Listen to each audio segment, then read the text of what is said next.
বছর চারেকের বিশ্রামের পর আর সামুদ্রিক হিমাচলকে কাঁপিয়ে রূপালী পদ্মায় প্রত্যাবর্তন ঘটিয়েছেন শাহরুখ খান। এরপর জওয়ান ছাপিয়ে গিয়েছেন আগের ছবিটিকেও। 2023 সালের পরপর দুটি ছবি হাজার কোটি ক্লাবে ঢুকে পড়েছিল, যদিও ডাস্কি ততদূর সাফল্য পায়নি, কিন্তু সেখানেও অভিনয়ে মাত করিয়েছিলেন শাহরুখ। কিন্তু সেই ছবি মুক্তির পরও কেটে গিয়েছে 1 বছরেরও বেশি সময়। ফের অপেক্ষা দীর্ঘ হচ্ছে ফ্যানদের। অপেক্ষা শুরু হয়েছে কিং নিয়ে। শীঘ্রই ছবির শুটিং শুরু হওয়ার কথা, আর সেই ছবিতে দুর্দান্ত লার্জার দ্য লাইফ সব স্ট্যান্ড করতে চলেছেন শাহরুখ। কিং খানের জীবনের সবচেয়ে বড় প্রজেক্ট নাকি এটাই? স্বাভাবিকভাবেই এমন খবরে উত্তেজনা আরও বেড়েছে ভক্তদের মধ্যে।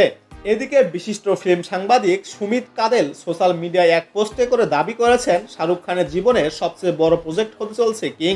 পরিচালক সিদ্ধান্ত আনন্দ বেশ পাগলপাড়া অ্যাকশন সিকোয়েন্সের পরিকল্পনা করছেন। অনিরুদ্ধ চমৎকার সব গানে কম্পোজ করছেন। শিগগিরই শুরু হবে শুটিং। সারা পৃথিবী জুড়ে চলবে চিত্রগ্রহণ। তার এই পোস্টে সব স্বাভাবিকভাবেই উত্তেজিত শাহরুখ ভক্তরা।